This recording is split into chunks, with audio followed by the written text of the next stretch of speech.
Bhayankar Bhayankar boss మన boss ఎక్కడ్రా బాబా అని పిలవమంటారా బాస్? పిలవండి. బాబా బాబా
కొల్లకొట్టుకొచ్చాం బాబా. భయంకర్ యుగంధర్ బాబా ఆ ధనాన్ని మన రహస్య స్థావరంలో భద్రంగా దాయండి. వెళ్ళండి.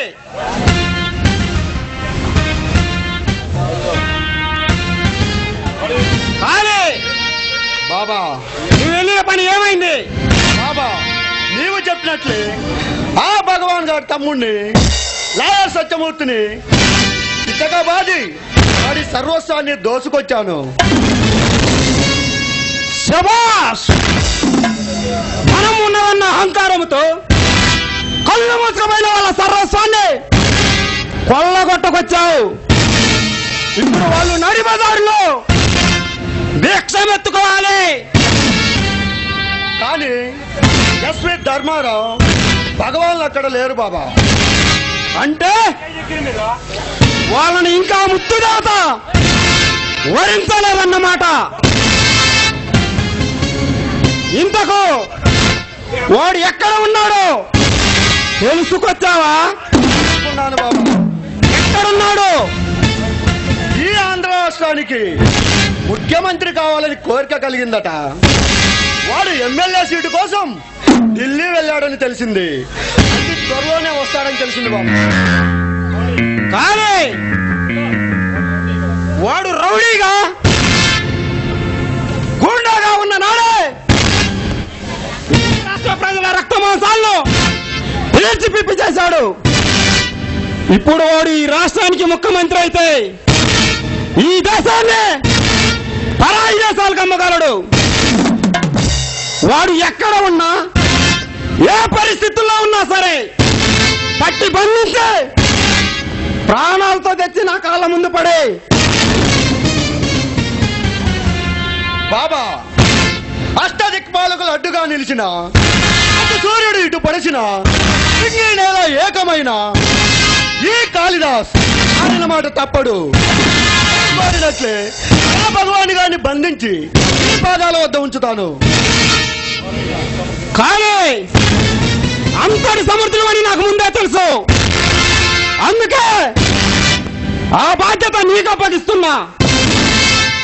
అతిథులకు చాకచక్యంతో కర్తవ్యాన్ని నెరవేర్చి ఈ బాబాకి శిష్యుడు అనిపించుకో.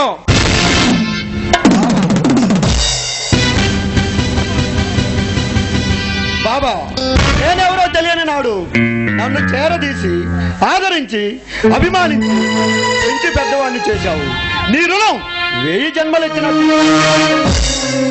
కానీ రుణాలు, అభిమానాలు, అనుబంధాలు అనుకుంటూ కాలాన్ని వృధా చేయటం నాకు ఇష్టం లేదు. బాబా ఆ భగవాన్ గారిపై ఆ భగవాన్ గారిని తెచ్చి వాడి శిరస్సు ఖండించి నా భవనముఖ ద్వారమునకు వేలాడదీసే వరకు నాకు నిద్ర పట్టదు. బాబా నేను ఒక విషయం అడుగుతాను, నిజం చెప్తావా? నీకు కాక ఇంకెవరికి చెబుతాను. ఆ భగవాన్ గాడిపై ఎందుకంత పగ ప్రతీకారం? కాదే, ఆ విషయం గురించి నన్ను అడగొద్దు. ఆ విషయం గుర్తుకు వస్తే నా గుండెల్లో రేగులుతున్న అగ్గి జ్వాలలు మహాజ్వాలలుగా మారి పగపగమండే మంటల్లో వాడిని ఆహుతి చేయాలని నా మనసు ఆరాటపడుతుంది. అంతటి ప్రతీకారం రగలడానికి కారణం ఏమిటో తెలుసుకోవచ్చా? కానీ సమయం వచ్చినప్పుడు నేనే చెబుతాను. అప్పటి వరకు ఆ విషయాన్ని గురించి నన్నేమీ అడగవద్దు. సరే బాబా, నీ మనసును కష్టపెట్టే ఏ విషయమైనా నేను అడగను. ఇప్పుడు నా కర్తవ్యం ఏమిటి? ఆ భగవాన్ గారు ఢిల్లీ నుండి ఈ ఆంధ్ర రాష్ట్రంలో అడుగు పెట్టగానే వాడిని బంధించి మన రాష్ట్ర స్థావరానికి చేర్చడమే నీ కర్తవ్యం. కర్తవ్యాన్ని నెరవేర్చటకు కార్యసిద్ధున్నై బయలుదేరుతున్నాను. ఆశీర్వదించు బాబా. యుద్ధ రంగంలో అభిమన్యుల్లా విరుచుకుపడి బొబ్బలు గట్టుబడి పుట్టిన తాండ్ర పాపారాయిల్లా శత్రువు తలను నరికి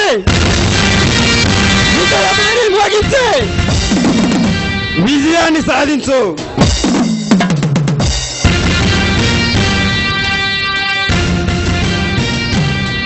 బాబా, నీ ఆశీర్వాద బలం నాకుంటే ఎంతటి దుష్ట శక్తినైనా ఎదిరించగలను.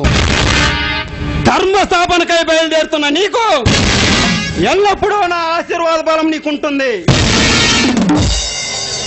యమకింకల్లా వాళ్ళను వెంటాడి కట్టి బంధించి పలనాటి బాలచంద్రుడు హరిసింగరాజు శిరస్సును ఖండించినట్లుగా ఆ భగవాన్ గారి శిరస్సును ఖండించి ఈ పాదాల వద్ద ఉంచుతాను. వస్తా. కానీ నీ చేతికి గాయం ఏమిటి? బాబా, నేను బ్యాంకు దోపిడీ చేసి వస్తుండగా ఆ ఇన్స్పెక్టర్ భరత్ కుమార్ గారు నాకు అడ్డు తగిలాడు. వాడిని ఎదుర్కొనే ప్రయత్నంలో నా చేతికి గాయమైంది. ఏమిటి? ఆ ఇన్స్పెక్టర్ నీకు అడ్డు తగిలాడా? అంతేకాదు బాబా, బందిపాటు రుద్రమరాయుడు అతడి అనుచరులైన భయంకర్లను బంధించి అతి త్వరలోనే ప్రభుత్వానికి అప్పగిస్తానని సవాల్ చేశాడు. కానీ ఆ ఇన్స్పెక్టర్ కు మనమేమిటో మన శక్తి ఏమిటో ఒక్కసారి రుచి చూపించిరా. అలాగే బాబా. భయంకర ఏగుందని తోడుగా తీసుకెళ్ళు. అలాగే తీసుకెళ్తాను బాబా.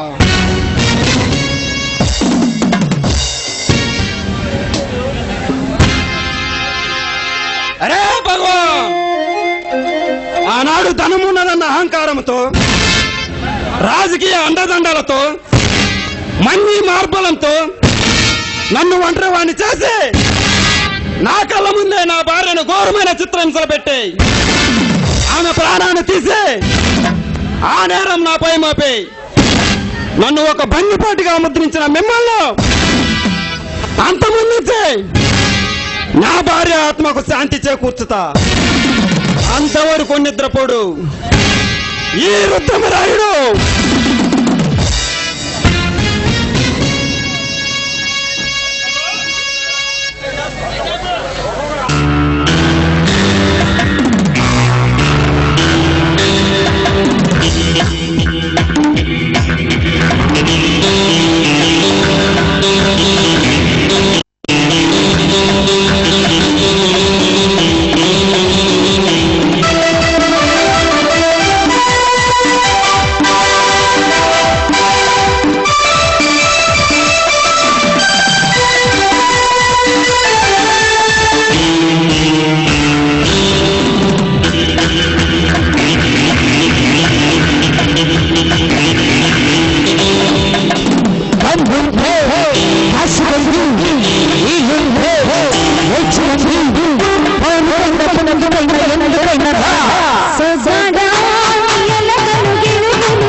Hey,